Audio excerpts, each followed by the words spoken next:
అనుసరించి మరొక చిన్న పాఠాన్ని కొద్ది నిమిషాలు మనం నేర్చుకుందాం.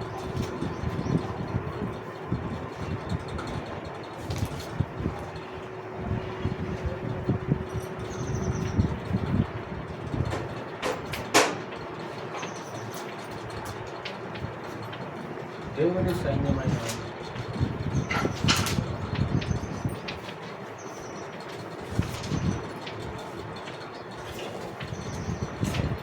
మిడతలు నేర్పుతున్న పాఠం.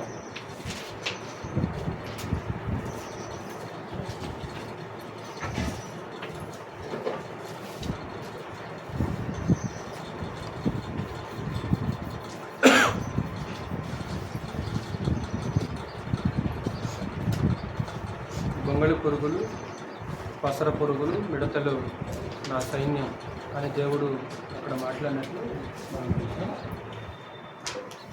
మిడతలు కూడా మన ఆత్మీయ జీవితానికి కావాల్సిన ఒక విశేషమైన పాఠాన్ని నేర్పుతున్నట్లు గ్రంథం మనకు తెలియజేస్తుంది. మిడతలు అనేవి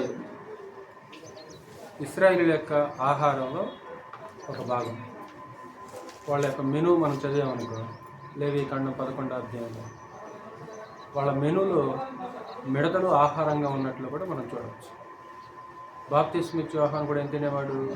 మిడతలు, అడవి తేనె తినేవాడు అని మనం రికార్డ్ చేసినట్లు మనం చూడవచ్చు. అత్యంత వినాశకారకమైన జీవులు మిడతలు. ఒక్కొక్క గుంపులో సుమారు ఒక 5 నుంచి 6 లక్షలు ఉంటాయి. అవి గుంపులుగా దాడి చేస్తాయి. ఒక్కొక్క గుంపులో కొన్ని లక్షల మిడతలు ఉంటాయి. అంటే వాడి జీవితకాలం సుమారు 3 నుండి 5 నెలలు. అవి రోజుకి 81 కిలోమీటర్లు ప్రయాణం చేస్తాయి. ఒకవేళ ఒక మిడతల గుంపు ఒకసారి దాడి చేస్తే పంట పొలాల మీద సుమారు 35,000 మంది తినే ఆహారాన్ని ఆ గుంపు ఒక దెబ్బతో నాశనం చేసేస్తుంది. అలా ఒక దండు వచ్చేసింది అనుకో, ఒక గుంపు కొన్ని పంట పొలాల మీద దిగితే కాసేపట్లో సుమారు ఒక 35,000 మంది తినే ఆహారంతో సమానం.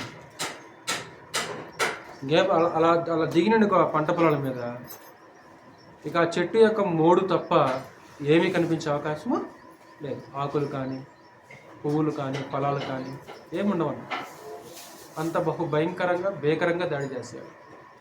అంటే అత్యంత వినాశకారకులు. అంటే వీటిని చూసి గ్రంథం ఒక అద్భుతమైన సూత్రాన్ని మనకు నేర్పుతుంది. సామెతల గ్రంథం ఒక అత్యద్భుతంగా సొలొమోను ఆ విషయాన్ని మాట్లాడినట్లు మనం చూడవచ్చు. అంటే మిడతలు కూడా మనకు నేర్పుతున్నావా? ఇప్పుడు అవిధేయుడైనా, కన్నులు మూసుకుపోయినా ఒక మనిషికి యోగు వేటిని చూడమన్నాడు మీకు తెలుసు. మృగములను విచారించము నీకు బోధించు, ఆకాశ పక్షులను విచారించము నీకు తెలియచే, భూమిని గురించి ధ్యానించడం నీకు బోధించును, సముద్రంలోని చేపలు నీకు వివరించును. చేపలు వివరిస్తాయి నీకు, పక్షులు నీకు బోధిస్తాయి. చివరికి మిడతలు కూడా మనిషికి ఒక అత్యద్భుతమైన పాఠం నేర్పుతున్నాయి. ఏంటి ఆ పాఠం అంటే, ఒక 4 పాయింట్లు మనం రాసుకుందాం. 4 పాఠాలు. ఒక క్రమము లేదా ఒక క్రమశిక్షణ.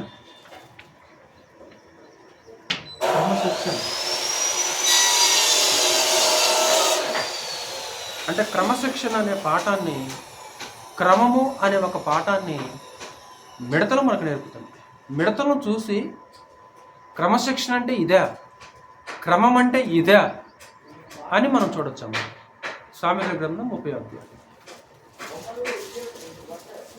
సామెతల గ్రంథం 30వ అధ్యాయము 27వ వచనం. 30వ అధ్యాయము 27వ వచనం. మిడతలకు రాజు లేడు, అయినను అవన్నీ పంక్తులు తీరి సాగిపోవును. ఎలా వెళ్తాయి? మిడతలకు ఎవరు లేరు? రాజు లేడు. అధిపతి లేడు. కానీ అవి ఎలా ప్రయాణం చేస్తాయి తెలుసామా? పంక్తులు పంక్తులుగా ప్రయాణం చేస్తాయి. మనిషికి రాజు ఉన్నాడు, మనిషికి అధిపతి ఉన్నాడు. ఇప్పుడు మనిషికి రాజున్న అధిపతి ఉన్నా సరే మనిషి ఎలాగుంటాడు? నడిపించేవాడున్నాడు, బోధించేవాడున్నాడు, క్రమశిక్షణ నేర్పేవాడున్నాడు. అంటే నేర్పే వ్యక్తి ఉన్న మనిషేమో ఎలా ప్రవర్తిస్తున్నాడు? రాజు అధిపతి లేని మిడతలు ఎలాగున్నవి? రాజు లేకపోయినా మిడతలు ఎలాగుంటాయి?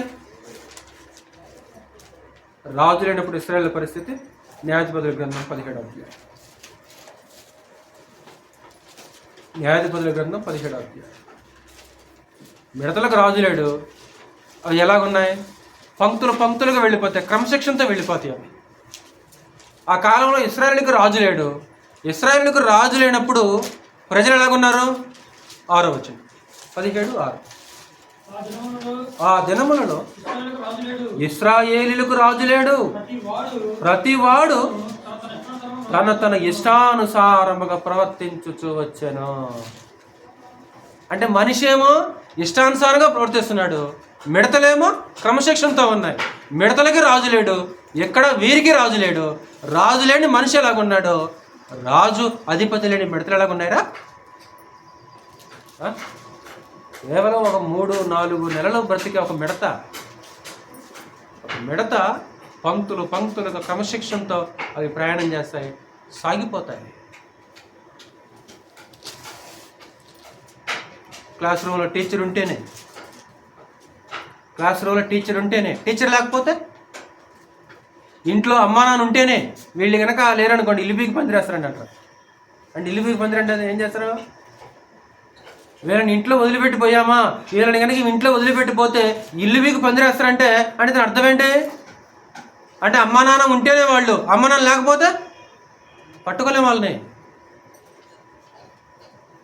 ఏం పిల్లలు బాబోయ్, చూసారు అంటాం కదా ఒకసారి, ఏం పిల్లలు అండి ఏ బాబోయ్ భరించలేమండి ఆ పిల్లలు అంటారు. అమ్మ నాన్న ఉన్నంతసేపే, టీచర్ ఉన్నంతసేపే, నడిపించే వ్యక్తి ఉన్నంతసేపే. మరి లేకపోతే నడిపించే వ్యక్తి ఉన్నాడా? మిడతకి అధిపతి ఉన్నాడా? రాజు ఉన్నాడా? అధికారం ఉన్నాడా? లేడే. మనకు అందరూ ఉన్నారు, అయినా సరే మనం ఎలా ప్రవర్తిస్తాం? మనకు అందరూ ఉన్నారు, హెచ్చరించే వ్యక్తి ఉన్నాడు, నడిపించే వ్యక్తి ఉన్నాడు, రాజు ఉన్నాడు, అధికారం ఉన్నాడు, అందరూ ఉన్నా సరే అక్కడనే 21వ అధ్యాయం మరలా చదువున్నామా? 21వ అధ్యాయము 25వ వచనం. 21వ అధ్యాయము 25వ వచనం. ఆ దినములలో ఇశ్రాయేలీయులకు రాజు లేడు, ప్రతి వాడును తన తన ఇష్టానుసారముగా ప్రవర్తించుచూ వచ్చెను. మిడతలకు రాజు లేడు, అవన్నీ పంక్తులు తీరి సాగిపోవును. ఒక క్రమశిక్షణతో వెళ్ళిపోతాయి, ఒక క్రమశిక్షణతో వెళ్ళిపోతాయి అవి. ఈరోజు మనం కూడా క్రమశిక్షణ కలిగి ఉన్నామా? భౌతికంగా కానీ ఆత్మ సంబంధంగా కానీ ఈరోజు మనకేమైనా ఒక క్రమశిక్షణ ఉందా? ఒక డిసిప్లిన్ ఉందా?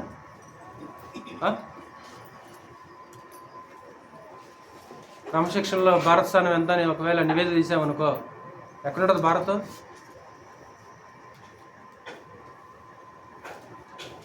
ఆ దేశస్తులు ఎంత డిసిప్లిన్గా ఉంటారంటే అన్న, ఒక అతను చెప్తున్నాడు ఎంత క్రమశిక్షణ అంటే అన్న వాళ్ళు.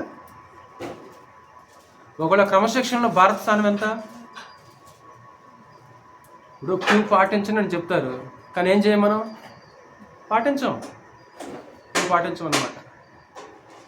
అంటే పంక్తులుగా తీరిసాగిపోతుంది నేను మాట్లాడతాను. రాజు ఉంటేనా కాదు, లేకపోయినా సరే ఎవరో ఉన్నారని, ఎవరో చూస్తున్నారని కాదు కదా. ఇప్పుడు పౌలు అన్నమాట మీకు గుర్తుంది కదా, నేను మీతో లేని ఈ కాలం ముందు నేను ఉన్నప్పుడు మాత్రమే గాక నేను మీతో లేని ఈ కాలమందును మీ సొంత రక్షణను భయముతో వణుకుతో. ఒకవేళ సువార్థికుడికి హఠాత్తుగా హార్ట్ అటాక్ వచ్చి పోయింది అనుకో, 3 ముక్కలు అయిపోవటం సంఘం, ఇంకా 3 ముక్కలు అయిపోవటం. ఇంకా మిడతలకు మరి నడిపించే వ్యక్తి ఉన్నాడా? లీడ్ చేసే వ్యక్తి ఉన్నాడా? ఏమైనా రాజు ఉన్నాడు మిడతలకి? ఒకవేళ సడన్గా ఎక్కడైనా సువార్తికుడికి వెళ్ళిపోయాడు అనుకో, లేదా ఎవరైనా వెళ్ళిపోయాడు అనుకో, లేకుంటే సడన్గా చచ్చిపోయాడు అనుకో, డిసిప్లిన్ లేదు, క్రమశిక్షణ లేదు, 3 ముక్కలు కావడం సంఘం అంటే ఉంటేనే, లేకపోతే ఇప్పుడు అదే పౌలు ఏమంటాడు, నేను లేని మీతో ఈ కాలం మందును మీరేం చేయాలి? నేను లేనప్పుడు కూడా, నేను ఉన్నప్పుడు మాత్రమే కాదు లేనప్పుడు కూడా ఏం చేయాలి అంటే భౌతికంగా క్రమశిక్షణ లేదు మనం నివసించే ప్రాంతంలో, ఆత్మ సంబంధమైన క్రమశిక్షణ కూడా చెత్త ఎక్కడ పడితే అక్కడ వేస్తాం కదా మనం. ఉమ్మి రోడ్డు మీద ఉయ్యని దేశాలు ఉన్నాయి తెలుసుగా మీకు? ఉమ్మి కూడా రోడ్డు మీద వీధుల్లో ఉయ్యని దేశాలు ఉన్నాయి. టాయిలెట్ కూడా బహిరంగంగా పోయిన దేశాలు ఉన్నాయి. ఒక్క సెకండ్ కూడా లేటు కాకుండా స్కూల్కి ఆఫీసులకి వెళ్ళే ఉన్నాయి. ఒక్క సెకండ్ కూడా లేటుగా రాళ్ళు. కానీ మనం దేవుని కార్యక్రమాలకు మాత్రం ఆలస్యంగా వస్తాం. మనం ఇప్పుడు క్రమశిక్షణ అంటే మొట్టమొదటి ఎక్కడ ఉంటుంది? సమయ పాలన. పరిగెత్తాడు సహోదరులు, ఒక ఆదివారం డ్యూటీ ఇచ్చారంట కోట సహోదరులకి. ఆదివారం డ్యూటీ వచ్చేసింది. మనకు అప్పుడు 8 గంటలకు స్టార్ట్ అయింది అనుకుంటే, అప్పుడు 10ంటికి వెళ్ళాలి. వెళ్ళిండంట 10 గంటలకు అక్కడ అంత 10ంటికి వెళ్ళాలా, 10ంటికే వెళ్ళాలి. మనకి ఆరాధన అయిపోయింది కదా, 10 నిమిషాలు పర్మిషన్ తీసుకుంటా సార్, ఒక 10 నిమిషాలు అటెండ్ వస్తానంటే 10 కల్లా వెళ్ళిపోయాడు. ఎక్కడే 13, 14 అయింది. ఎందుకంటే అక్కడ సమాధానం చెప్పాలి మేనేజర్కి, అక్కడ హెడ్ ఉంటారు. ఎంత వేగంగా వెళ్ళిపోయాడు ఆ మనిషి. ఎందుకంటే నేను అక్కడ ఎండీకి ఏం చేయాలి? జవాబు చెప్పాలి. ఎండీకి జవాబు చెప్పాలి. ఇక్కడ ఎవరు జవాబు చెప్పాలి? ఇక్కడ ఎవరు జవాబు చెప్పే పని లేదు. ఇక్కడ ఎవరు అడగరు, ఇక్కడ ఎవరు లేరు. అంతే కదంటే ఒక క్రమశిక్షణ అనేది ఎక్కడ కనిపిస్తుంది మనకి? అంటే మొట్టమొదటి ఒక సమయ పాలన. అంటే మిడతలు నేర్పే ఒక ఆధ్యాత్మికమైన పాఠం, ఒక ఆత్మ సంబంధమైన పాఠం ఏంటంటే, మాకు రాజు లేడు కానీ మేము పంక్తులుగా వెళ్ళిపోతుంటాం మేము. ఇప్పుడు యేసుక్రీస్తు వారు కూడా 5 రొట్టెలు 2 చేపలు 5,000 మంది పంచినప్పుడు ఎలా కూర్చోబెట్టాడు వాళ్ళని? 5 రొట్టెలు 2 చేపలు 5,000 మంది పంచాడు కదా, వాళ్ళని ఎలా కూర్చోబెట్టాడు? ఒకవేళ మనం కనుక అన్నం తిన్నాం అనుకో, ఎలా నిలబడతాం లైన్లో? అవసరమైతే తోసుకుని ముందుకెళ్ళిపోతాం మేము. ఎందుకు? ఆకలిస్తుంది నాకు బాగా. డినామినేషన్ చర్చికి వెళ్ళి ఒక ఆవిడ చంటి పెట్టిన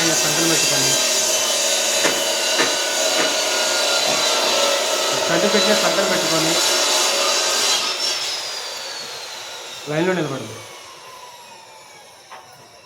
కొంతమంది ఏం చేస్తారంటే లైన్ తప్పేసి ముందుకు వెళ్ళి దొరుకుతున్నారు. ఒక ఆయన ఏమంటే, అమ్మా నువ్వు చంటి పెట్టిన సంకలు పెట్టుకున్నావు కదా, నువ్వు కూడా ముందుకు వెళ్ళామంటే, నేను అలా వెళ్ళగానే మేము పాటలు పోయేవాళ్ళమండి. మేము అలా వెళ్ళమండి. మేము దేనికి పోయేవాళ్ళం? మేము ప్రార్థన పోయేవాళ్ళం అండి. అరే ఏమి డిసిప్లిన్ అది? అంటే మేము తోసుకుని వెళ్ళరా? మేము వెళ్ళకండి అలాగా. మనమైతే ఏం చేస్తాం అంటే మనకి పేరు కాదు, మనం ఏం పేరు పెట్టుకున్నాం మనం, అంతే. ఒక డిసిప్లిన్, ఒక క్రమశిక్షణ. నాకు ఆశ్చర్యం వేసింది ఆ మాట మీద. మేము ప్రార్థన పోయేవాళ్ళం, మేము అలా తోసుకుని వెళ్ళాం. నేను లైన్లో ఉంటాను. నేను ఎవరితో వచ్చానో నేను అక్కడే ఉంటా. మేము ప్రార్థనకు పోతాం, మేము అన్నీ చేస్తాం. ఈరోజు మనమైతే మన మాటలు కానీ, మన వ్యవహారం కానీ, మన శైలి కానీ, మన ఆలోచనలు కానీ, ఇంట్లో మనం మనుషుల పట్ల ప్రవర్తించే తీరు కానీ ఏది మాత్రం మనం పెద్దవాళ్ళతో ఎలా ప్రవర్తించాలి తెలియదు. ఇంకా మనకు రాలేదు. ఎలా వ్యవహరించాలి రాలే ఇంకా మనకు. క్రైస్తవుడు అంటే ఒక క్రమశిక్షణ, ఒక డిసిప్లిన్. భోజనం చేయాలంటే ఎలా నిలబడాలి అక్కడ? ఒకళ్ళు తినేటప్పుడు ఆ గ్లాసులు ఎక్కడ పడితే అక్కడ గ్లాసులు ఉంటాయి కదా. ఎరా తెలియదా మీకు పిల్లలు? వాటర్ తాగేసి గ్లాసులు ఎక్కడ ఉంటాయి? మరి ఎవరో చివరి ఒక వ్యక్తి ఏం చేయాలి? గ్లాసులని ఒక వ్యక్తి ఎరాలన్నమాట. ఇప్పుడు పక్కన ఉంటుంది కదా, అక్కడ డస్ట్బిన్ ఉంటుంది కదా, ఏం చేయాలి అక్కడ? వెయ్యం. అవసరం ఇది కూడా. దేవుని యొక్క సన్నిధిలో, ఆయన మందిరంలో ఉన్నప్పుడు ఇది కూడా అవసరం మనకి. ఇది కూడా అవసరం. క్రీస్తేశ్వర భోజనం కూర్చోడు కూడా అలా పంక్తులుగా కూర్చోబెట్టాడు. మార్కు సువార్త 14 6 మార్కు సువార్త 38 మార్కు సువార్త 38. అందుకని ఎన్ని రొట్టెలు ఉన్నవి? సూర్యుడిని వారితో చెప్పాను. వారు చూచి తెలుసుకొని 5 రొట్టెలను 2 చేపలను ఉన్నవనిది. అప్పుడు ఆయన పచ్చిక మీద అందరూ పంక్తులుగా కూర్చుండవలనని వారికి ఆజ్ఞాపింపగా వారు 100 మంది చొప్పునను 50 మంది చొప్పునను లైన్గా 50 మంది ఒక లైను, 100 మంది ఒక లైను, క్రమంగా కుప్పలా కూర్చోవడం కాదు. మనం కూడా చెప్పులు ఎలాగేస్తాం అక్కడ కింద చెప్పులు ఎలా ఉంటుంది తెలుసా? మన కింద కుప్పే. లైన్లో పెట్టుకుందామని కూడా లేదురా. ఎవరు చెప్పాలి? చెప్పులు కూడా పెట్టుకోవాలని ఎవరు చెప్పాలరా మనకి? ఇప్పటికీ మీకు ఒకసారి లైన్ ముందు జరగండి, వెనక జరగండి చెప్పాల్సి వస్తుంది మీకు. ఇంకా ఎలా కూర్చోవాలి? కూర్చునేటప్పుడు బుక్లని ఒక లైన్గా అంటే ఇంకా కూర్చోవడం రావలేదు, తినడం రావలేదు. ఒకళ్ళు తింటే ఎలా తినాలి ఆయన సన్నిధిలో కూర్చున్నప్పుడు? అంటే ఒక సమయపాలన కానీ, ఒక కూర్చునే విషయంలో కానీ ఒక క్రమశిక్షణ అనేది ఈరోజు మనకి చాలా అవసరమైనది. రాజు లేకపోయినా సరే మిడతలు ఎలా ఉన్నాయంటామా? పంతులుగా తిరిగిపోతున్నాయి అంట. ఇప్పుడు మనకు చెప్పాలి, నోరు కొట్టుకొని చెప్పాలి, ఎలా కూర్చోండిరా, ఆ గ్లాస్ తీయండిరా, ఈ గ్లాస్ తీయండిరా అని నోరు కొట్టుకొని కేకలు పెట్టి చెప్పాలి మనకి. ఎన్నిసార్లు చెప్పినా సరే మనం ఏం చేస్తాం? ఇంకా యుద్ధ కవాతు ఎలా ఉంటుందో తెలుసుగా మీకు? ఒకసారి మనం చూపిస్తున్నాడు సైనిక కవాతు. శ్రవణం, సైనిక కవాతు ఎలా ఉంటుంది? అలాగే వాళ్ళని నిలబెట్టడం కూడా ఎలా ఉంటుందో తెలుసు కదా? యుద్ధం చేసేటప్పుడు యుద్ధ భూమిలో వాళ్ళు ఎలా నిలబెడతారు? పంక్తులుగా సైన్యం ఎలా నిలబెడతారు? ఎంత డిసిప్లిన్గా ఉంటారు వాళ్ళు. అంటే అలాంటి ఒక క్రమశిక్షణ అనేది ఈరోజు మన ఆత్మీయ జీవితాలకు చాలా ప్రాముఖ్యం. వాస్తవానికి మిడతలు కూడా ఎన్నుండి చెప్పాను కదా, సుమారు ఒక గుంపులో లక్షలు ఉంటాయి. ఏవేలి గ్రంథం 2వ అధ్యాయంలో ఒకసారి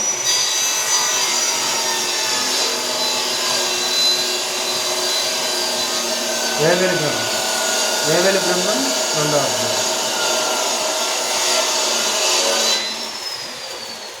ఏవేలి గ్రంథం 2వ అధ్యాయం. టోటల్ ఈ పుస్తకం అంతట్లో కూడా మిడతల ప్రస్తావన ఎక్కువగా ఉంటుంది. ఎందుకంటే యూదుల యొక్క అవిధేయతను బట్టి దేవుడు ఆ దేశం మీదకి మిడతలు పంపాడు. ఆ సందర్భంలో ఈ పుస్తకం రాయబడింది. 2వ అధ్యాయం 4వ వచనం నుంచి చదువు ఒకసారి. 2వ అధ్యాయం.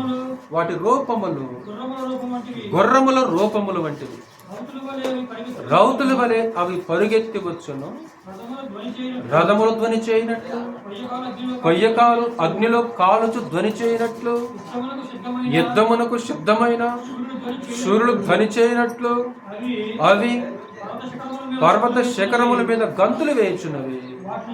వాటిని చూచి జనములు వేదన నొందును, అందరి ముఖములు తెల్లబారును.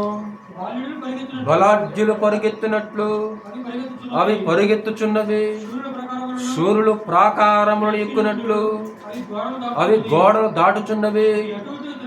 ఇటు అటు తిరగకుండా అవన్నీ చక్కగా పోవుచున్నవి.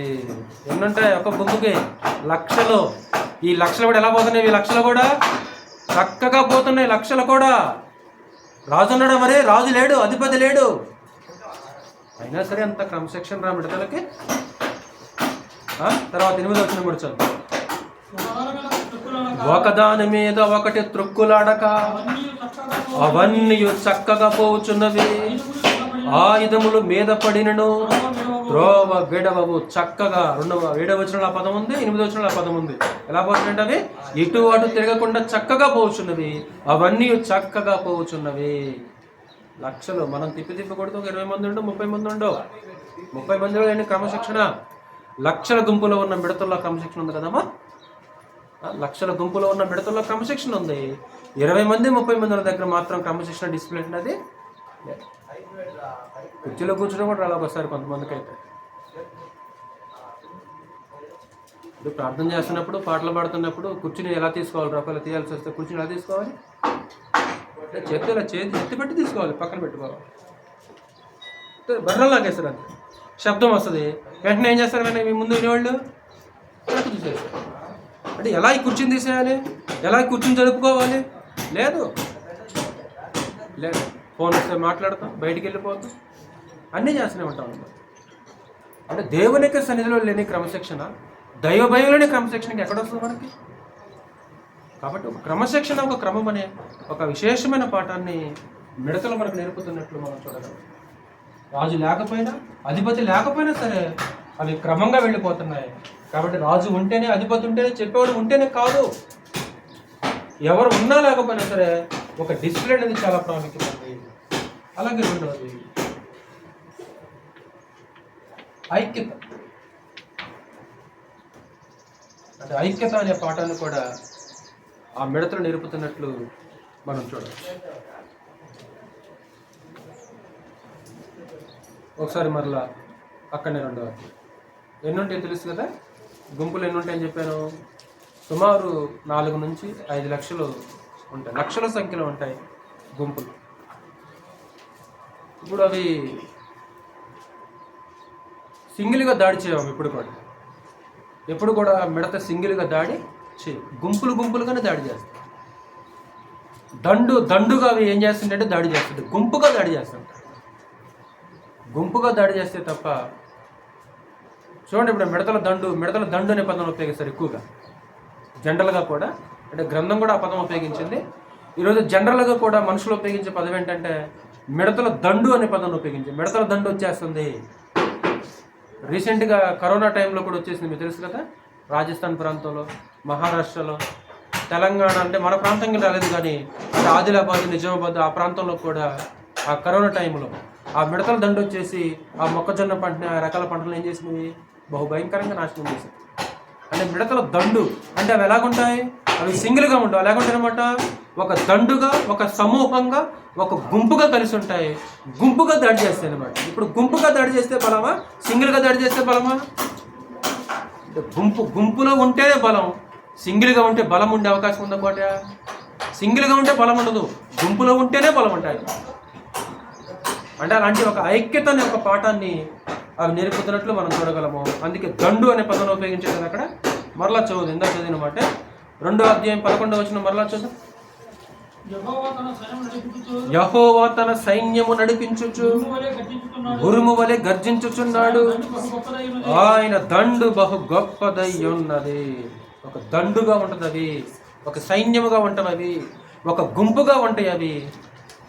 ఈరోజు క్రీస్తు యేసులోనికి ప్రవేశించిన మనలో కూడా అవి ఎలాగైతే ఒక గుంపులా కలిసి ఉన్నాయో, అవి ఎలాగైతే ఒక దండులా కలిసి ఉన్నాయో, ఈరోజు క్రీస్తు యేసులో ప్రవేశించిన వారు కూడా అలాగా ఒక దండులా కలిసి ఉండాల్సిన అవసరత.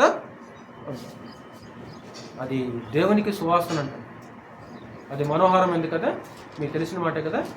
133వ కీర్తన. ఐక్యత అనేది ఎంతో మనోహరమైందంట. ఐక్యత అనేది ఎంతో మనోహరం. ఇప్పుడు ఇద్దరు తోటి కోడల్లో గొడవ పెట్టుకుని విడిపోయారు అనుకోరా, గొడవ పెట్టుకుని విడిపోతే ఈ తోటి కోడళ్ళకి ఎప్పుడు గొడవ లేరండి అంటారు. ఒకళ్ళిద్దరు తోటి కోడలు అక్క చెల్లెలా కలిసి ఉందని అనుకో, సొంత అక్క చెల్లెలాగా, చూసేవాళ్ళు ఏమనుకుంటారా? అసలు వాళ్ళిద్దరూ సొంత అక్క చెల్లెలాగా ఉంటారండి వాళ్ళు. ఏంటోనండి వాళ్ళిద్దరూ. అంటే ఐక్యత మనోహరమైందిరా, ఐక్యత మనోహరమైంది, విడిపోవటం అనేది మనోహరమైనది కాదు. చదువు 133వ కీర్తన 1వ వచనం. సహోదరులు ఐక్యత కలిగి నివసించుట ఎంత మేలు, ఎంత మనోహరమో. 133వ కీర్తన 1వ వచనం. ఈరోజు ఆ మిడతల దండులో ఉండే ఐక్యత ఈరోజు ఎవరిలో ఉండాలంటే సహోదరులు ఐక్యత కలిగి నివసించుట ఎంత మేలు, ఎంత మనోహరమో. విడివిడి పూలు అందంగా ఉంటాయా, మాలగట్టిన దండగట్టిన పూలు అందంగా ఉంటాయా? విడివిడిగా పూలు అందంగా ఉంటాయా? ఆ పూలన్నిటినీ ఒక చోట దండగా కూర్చి ఒక మాలగా కూరిస్తే అది ఎలా ఎంత అందంగా ఉంటుంది? ఇప్పుడు ఫ్రూట్స్లో కూడా ఒక అందమైన గెల ఒకటి ఉంది, ఒక అందమైన ఫ్రూట్ ఒకటి ఉంది. ఉదాహరణకి ద్రాక్ష పళ్ళు. ఇప్పుడు ద్రాక్ష పళ్ళు విడివిడిగా ఉంటే ఎలాగుంటాయి, గెలగా ఉంటే ఎలాగుంటాయి? ఆ గెల చూడడానికి ఎంత చక్కగా ఉంటుందా, ఎంత అందంగా ఉంటుంది గెల. ఇప్పుడు విడివిడిగా ఉన్న ద్రాక్ష కాయలకు విలువ ఎక్కువ, గెలకు విలువ ఎక్కువ? గెలకు విలువ ఎక్కువ. ఇప్పుడు గెలనేమో 100 రూపాయలు అంటాడు, ఇదిగో ఏది నీకు 30 రూపాయలకి ఇస్తానంటాడు. మనం కూడా ఏం చేస్తాం, విడివిడిగా ఉండడం తీసుకుంటావా? విడిగడు కొని మనం కూడా ఇష్టపడం అనమాట. ఎందుకంటే అవి వాటిలో కొంచెం పాడైన ఉంటాయి అనమాట. అంటే కలిసి ఉంటే ఎలాగుంటుంది, ఐక్యత ఉంటే ఎలాగుంటుంది, ఒక గుంపులాగా ఒక దండులాగా కలిసి ఉంటే ఎలాగుంటుంది? ఇప్పుడు ఒక్కరు కలిసి చేయలేని పనిని గుంపు కలిసి చేయొచ్చు కదా.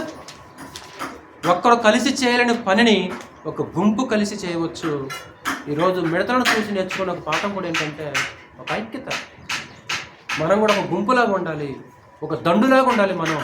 మనం కూడా కలిసి ఉండాలి. మనం కూడా విడివిడిగా వేరుగా మనం ఉండకూడదు. అంటే జ్ఞానం వివేకం ఉండి ఈరోజు మనం ఎందుకు అలా అయిపోతున్నాం? ఎంతో జ్ఞానం ఉంది, ఎంతో వివేకం ఉంది, ఎంతో తెలివి ఉంది, ఎంతో బలం ఉంది. మనమేమో చీటికి మాటికి గొడవలు పెట్టుకొని ఎందుకు దూరం అయిపోతున్నాం మనం? ఏ జ్ఞానం లేని వివేకం లేని మిడతలేమో అంత దండుగా కలిసి ఉన్నాయి. ఏంటి సహోదరులారా? అంటే మనిషి ఎంత దిగజారిపోతున్నాడు, మనిషి అంత నిక్కెళ్ళిపోతున్నాడు. దుర్మార్గతలో ఉండే ఐక్యత మంచి విషయాలు ఉంటాయి. ఒకసారి దుర్మార్గతలో, దుష్టత్వంలో, దుర్నీతిలో చూపించే ఐక్యత ఒకసారి మంచి విషయాలు ఉంటాయా? ఒక గోత్రం ఒక మనిషిగా ఏకీభవించారు. ఒక గోత్రం ఒక మనిషి అయిపోయారు. ఒకరోజు ఒక గోత్రం ఒక మనిషి అయిపోయారు. కొన్ని వేల మంది మనుషులు ఒక్క మనిషిగా ఏకీభవించారు. న్యాయాధిపతుల గ్రంథం 20వ అధ్యాయం 1వ వచనం. న్యాయాధిపతుల గ్రంథం 20వ అధ్యాయము 1వ వచనం. అంతటా ఇశ్రాయేలులందరూ బయలుదేరి దాను మొదలుకొని బెయేర్షెబా వరకు, గిలాదు దేశము వరకును వారి సమాజము ఏక మనసు కలిగి మిస్పాలో యెహోవా సన్నిధిని కూడెను. బెన్యామీనులు ఒక పక్క, మిగతా గోత్రికులు ఒక పక్క. మిగతా గోత్రికులందరూ కూడా ఒక మంచి ఏక మనసుతో ఉన్నారు. వాళ్ళు ఒక 11వ వచనం కూడా చదువు ఒకసారి. 11వ వచనంలో కూడా కాబట్టి ఇశ్రాయేలులందరూ ఒక్క మనుషుడైనట్టుగా ఏకీభవించి, ఇశ్రాయేలు అందరూ ఒక్క మనిషి అయిపోయారు. ఇక వాళ్ళ ఆలోచన విధానం ఒకటేనమ్మా, వాళ్ళ పని ఒకటే, వాళ్ళ ఉద్దేశాలు కూడా ఒకటే అయిపోయినాయి. మంచి విషయంలో ఏకత్వం సాధించి ఒక్కోసారి కలిగి ఉండాలి. మనం కూడా భార్య భర్తలతో. అననీయ తన భార్యతో ఏకమయ్యాడు, సత్యవతి తన భర్తతో ఏకమైంది. ఏ విషయంలో ఏకమైంది భార్య? ఏ విషయంలో ఏకత్వం వచ్చింది? ఇద్దరి మధ్య, భార్య భర్తల మధ్య ఏకత్వం మంచిదే. కాబట్టి భర్త భార్యతో ఏకీభవించాడు, భార్య కూడా భర్తతో ఏకీభవించింది.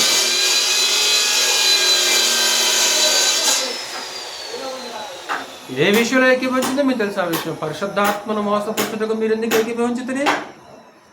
ఏకత్వం ఎందులో అంటే ఒక దుర్నీతి దుష్టత్వంలో ఉంటే ఒక యూనిటీ, ఒక ఏకత్వం. దేవుని యొక్క ప్రజలు లేకపోవడం ఒక దుఃఖకరం అన్నమాట. యేసుక్రీస్తుని చంపడానికి, పౌలును చంపడానికి ఆనాడు యూదులు కూడా ఏం చేశారో తెలుసా? ఒక మనిషిగా ఏకీభవించారు. వాళ్ళు 40 మంది ఒకే మాట మీద ఉన్నారు. 40 మంది కూడా ఒకే మాట మీద ఉన్నారు. అపోస్తుల కార్యములు చూడు 23వ అధ్యాయం. ఆశ్చర్యం వేస్తే ఒకసారి ఏకత్వం చూస్తాం. అరే ఆ దుర్నీతిలో ఉన్న ఏకత్వం ఈరోజు ఒక మంచి విషయం ఎందుకు ఉండలేదు ఏకత్వం? 23వ అధ్యాయం 12వ వచనం చదువు. అపోస్తుల కార్యములు 23వ అధ్యాయం 12వ వచనం.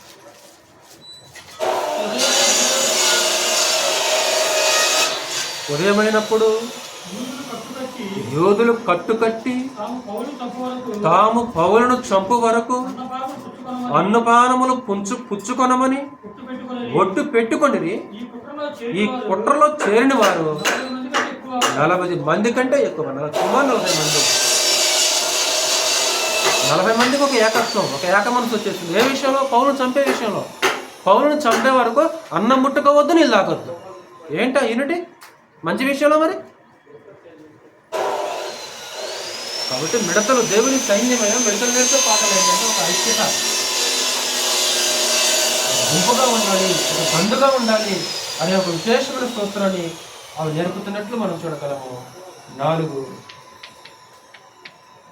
అప్పగించిన పనిని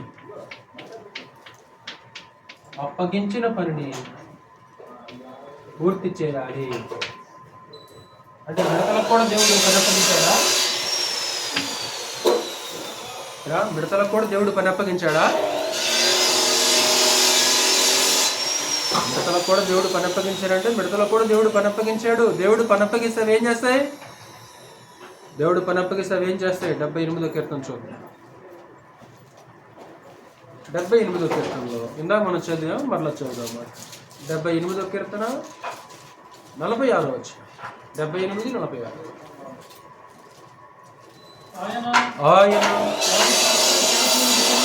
ఆయన వారి పంటను చీడ పురుగులకి ఇచ్చాను, వారి కష్ట ఫలములను మిడతలకు అప్పగించాడు. ఏం అప్పగించాడు? వారి కష్ట ఫలాన్ని నాశనం చేయాలి అనే ఒక పనిని దేవుడు మిడతలకు అప్పగించేశాడు. వారు విత్తనం వేసిన దగ్గర నుంచి కష్టపడి వాళ్ళు పెంచి మొక్కలను పెద్ద చేస్తున్నారు. ఒక్కసారిగా పరమ తండ్రిని మిడతలను ఏం చేశాడురా?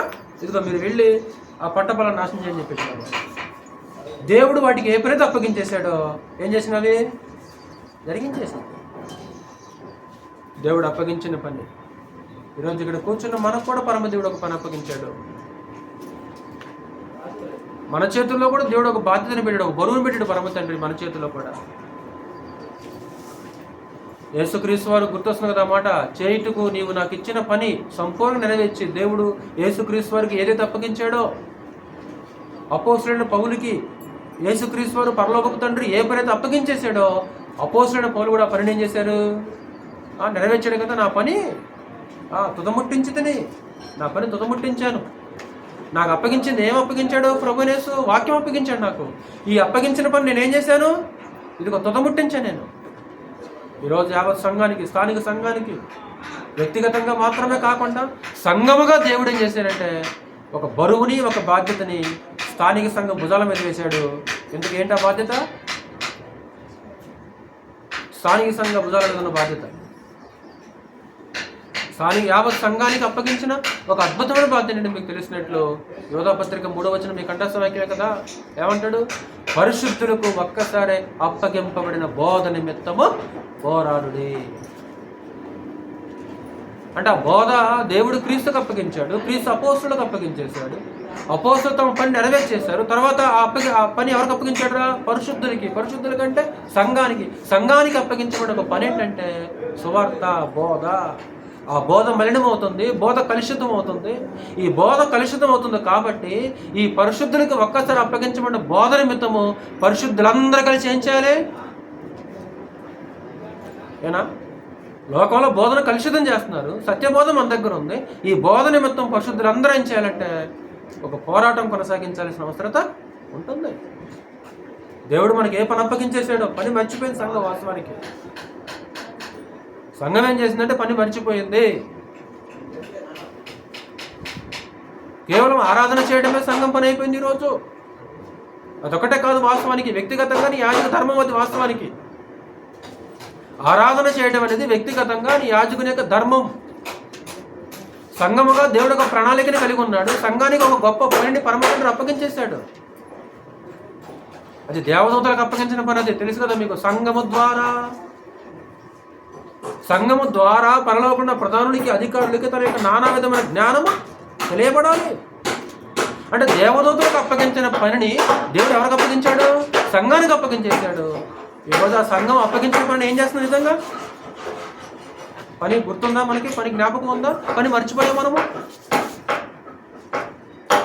కాబట్టి ఆ నోరులేని మిడతలు, జ్ఞానము వివేకులేని మిడతలు దేవుడు ఏ పనితో అప్పగించేశాడో ఆ పనిని మిడతలు జరిగిస్తున్నప్పుడు దేవుని స్వరూపంలో పుట్టి పరిశుద్ధాత్మను కలిగి క్రీస్తు యేసును ధరించుకుని మనమేమో పని చేయకుండా ఎలాగున్నా మనము ఆరాధన చేయడం ఒక పని అయిపోయింది ఈరోజు మనకి. అది కూడా అదొక భాగం అది. కానీ చేయవలసిన పని ఇంకా చాలా ఉంది మనకి వాస్తవానికి. అలాగే 4వది, దేవుని యొక్క ఆజ్ఞ నెరవేర్చాలి.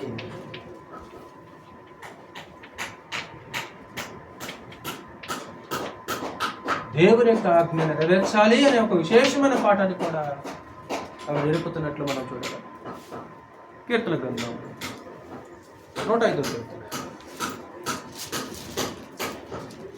105వ కీర్తన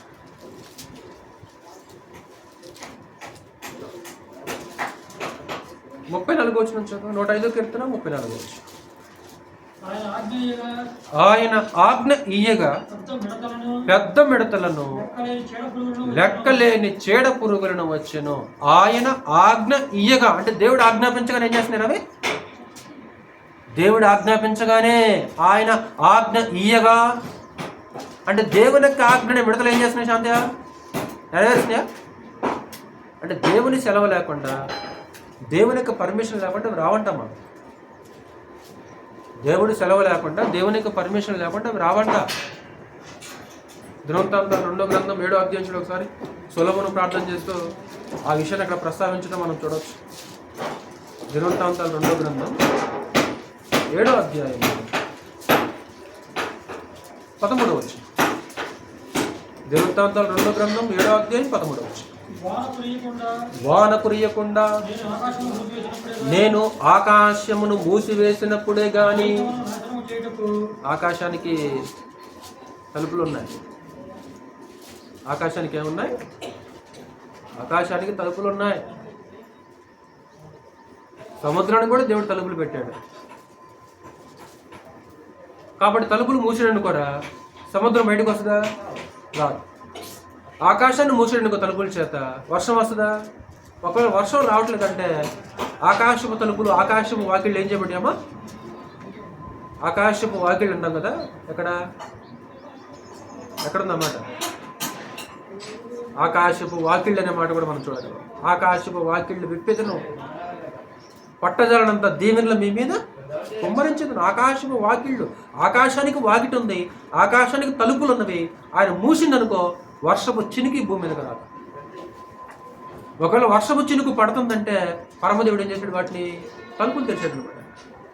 సముద్రం భూమి మీదకి వచ్చిందనుకో తలుపులు మూసాడు. వాస్తవానికి సముద్రాన్ని కూడా పరమ తండ్రి తలుపులు వేసాడు, అడ్డగడలు పెట్టాడు పరమ తండ్రి. అంటే దేవుని జోక్యాన్ని మనం చూడాలరా. ప్రతి దానిలో దేవునికి చర్యని మనం చూడాలన్నమాట. ఏదో చూసామో వెళ్ళిపోయాం కాదు అది. కాబట్టి నేను ఎప్పుడైతే ఆకాశాన్ని మూసేశానో ఏం చేస్తాను?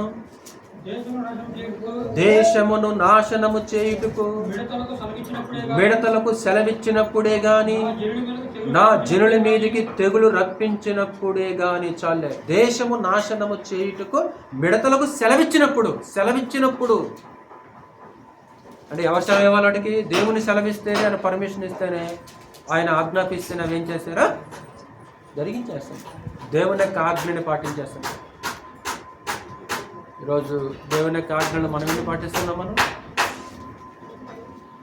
దేవుని యొక్క ఆజ్ఞల్ని మనం ఎన్ని పాటిస్తున్నాం? ఎన్ని ఆజ్ఞలు పాటిస్తున్నాం మనం? ఏ ఆజ్ఞలు మనం పాటిస్తున్నాం? ఆదివారం మేము రొట్టె విరుచుటకు కూడినప్పుడు ఆ నియమాన్ని మాత్రం తూచ తప్పకుండా మనం పాటిస్తున్నాం. ఆ ఆజ్ఞను మాత్రం మనం తూచ తప్పకుండా పాటిస్తున్నాం. మరి మిగతా ఆజ్ఞలు, మిగతా నియమాలు మరి నీ సొంత శరీరం వల్ల నీ భార్యను ప్రేమించు, నిజంగా నియమాన్ని నెరవేరుస్తున్నాం మనము? మీ స్వపురుషులకు లోబడి ఉండండి, ఆ నియమాన్ని, ఆజ్ఞ నెరవేరుస్తారా మీరు? అంటే దేవుని సైన్యం అంతా కూడా దేవుడు గిర్ర గీసిన గీతల నుంచి ఏం చేయాలి? ఆ సైన్యం దాటదు. ఆయన గిర్ర గీసాడా? ఆ గిర యొక్క అవతలే ఉంటుంది తప్ప సైన్యము, ఏ సైన్యం కూడా గిర దాటిలో బయటకు వచ్చే అవకాశము దాటవు దేవుని సైన్యం. కానీ అదే దేవుని సైన్యంగా పిలువబడుతున్న మనుషులు మాత్రం, ఆయన ప్రజలు మాత్రము ఎన్నిసార్లు హద్దులు దాడతారో, ఎన్నిసార్లు గీతలు దాడతారో. 103వ కీర్తన మరలా చదువుతాం. నేను ముగించేస్తాను, ఇంకా మిమ్మల్ని విసిగించను. 103వ కీర్తన ఒకసారి మరలా 20వ వచనం చదువు ఒకసారి. 103 కీర్తన 20వ వచనం. యెహోవా దూతలారా ఆయన ఆజ్ఞకు లోబడి ఆయన వాక్యము నెరవేర్చు బలశూరులారా ఆయనను సన్నతించుడి. కాబట్టి ఆయన ఆజ్ఞకు లోబడి ఆయన వాక్యము నెరవేర్చు బలశూరులారా. దేవుని ఆజ్ఞలు అంటే వాటి సైన్యానికి ఉణుకమా? దేవుడు ఆజ్ఞాపించాడా? సైన్యం ఉనికిపోద్ది. ఏ సైన్యమైనా సరే దేవునికి లోబడాల్సిందే, దేవుని ఆజ్ఞ నెరవేర్చాల్సిందే. 148 కీర్తన చూడు. 148 కీర్తన 148 కీర్తన 6వ వచనం. అదే ఆకాశ సైన్యం గురించి, పరలోకపు సైన్యం గురించి ఇక్కడ మాట్లాడుతుంటాడు. 6వ వచనం. ఆయన వాటిని నిత్య స్థాయువులుగా స్థిరపరిచి ఉన్నాడు. ఆయన వాటికి కట్టడ నియమించెను, ఏది దాన్ని అతిక్రమింప.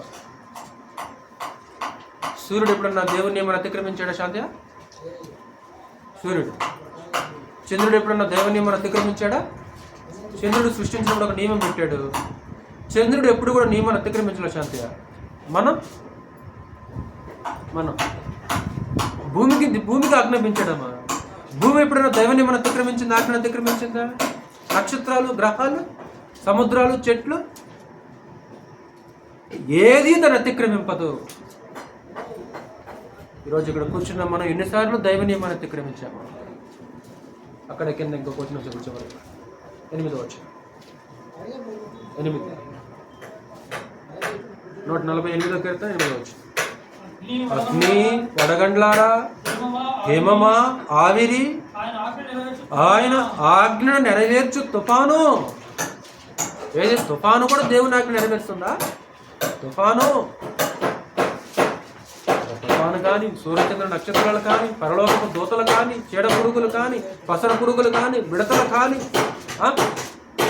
దేవుని సైన్యముగా అంతకుముందు పిలువబడుతున్న ప్రతి సైన్యం కానీ, ఆ సైన్యంలో ఉండే ప్రతి ఒక్కరు కూడా ఏం చేస్తున్నారంటే దేవుని ఆజ్ఞకు లోబడుతున్నారు. దేవుడు గీసిన గిర్రని దాటే అవకాశము లేదు. అవతలే గిర్ర, అవతలే గీత, అవతలే గీతను దాటి ఆ నియమాన్ని దాటి బయటకు వచ్చే అవకాశం లేదు. ఈరోజు ఒక విశేషమైన పాఠాన్ని ఇదిగో ఆ నోరు లేని మిడతలు మనకు నేర్పుతున్నట్లు మనం చూడాలి. ఆయన ఆజ్ఞగా లెక్కలేనని మిడతలు వచ్చాను, ఆజ్ఞాపించాడా? వచ్చేసినవంతే అంతే. ఎన్నిసార్లు చెప్పాలి మన పిల్లలకైతే? పిలిస్తే వస్తారా? అంటే ఇటారా అంటే వస్తారా? రారు. వెళ్ళరా, పని చేయండి, చేస్తుడా, చేయరు. మనం దేవుని మాట వింటల్లా, మన పిల్లల మాట, మన మాట మన పిల్లలు వింటల్లా. దేవుడు గిర్ర గీసాడమ్మా. ఆ గీతలోనే మనం ఉన్నామనుకో, మనం గీసిన గీతలో ఎవరుంటారు? వాళ్ళు ఉంటారు. ఇప్పుడు వాళ్ళు మనం గీసిన గీతలు ఉండలేదంటే ఏం మనం ఏం చేయట్లేదు? మనం ఆయన గిర దాడుతున్నామా? పరిశీలించుకోవాలి. ఆయన ఒక బౌండరీ గీసాడు పరమ తండ్రి. ఆ బౌండరీ లైన్లోనే మనం ఉండవు. ఆ బౌండరీ దాటి బయటకు వచ్చామా? ఎన్నిసార్లు బౌండరీ దాటి బయటకు వచ్చామో? విశేషమైన దేవుని సైన్యం అద్భుతంగా పాటలు ఎత్తినట్టు మనం చూడాలి. దాన్ని ముగింపు చేస్తాను. ఒకసారి ఉదయం చెప్పిన పాటను ఒకసారి జ్ఞాపకం చేసుకున్నాం వల్ల దేవుని సైన్యం చెప్పుకున్నాం కదా. దేవుని సైన్యం అనే పాటని మనం చెప్తాం ఫస్ట్ సెక్షన్. కాబట్టి దేవునికి ఉన్న పేరేంటి? సైన్యములకు అధిపతి యెహోవా. సైన్యములకు అధిపతి యెహోవా అంటే దేవుని సైన్యం అంటే 5 రకాల సైన్యం చూస్తాం. ఒకటి సహోదరులు చెప్పాలి, పురుషులు, పరలోక సైన్యం. ఒకటి పరలోక సైన్యం. 2 ఆకాశ సైన్యం. మర్చిపోయారా? చెప్పట్లేదు కదా, అంతే చెప్పు మరి, గుర్తులేదు ఇక. ఆకాశ సైన్యం. 3 భూపతులు. భూపతులు కూడా ఏమన్నాడు? ఆయన సైన్యాన్ని పిలిచాడు. 4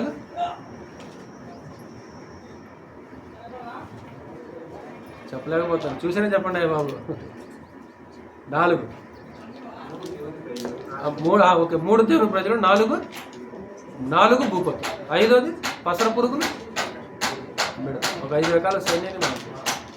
అందులో దేవుని సైన్యం అనే మిడతలు ఎదుర్కొన్న మాటలు అంటే అమ్మ రాజు లేడు, అధిపతి లేడు, కానీ అలాగంటే పంక్తులు పంక్తులు మీద ఒక అంశం.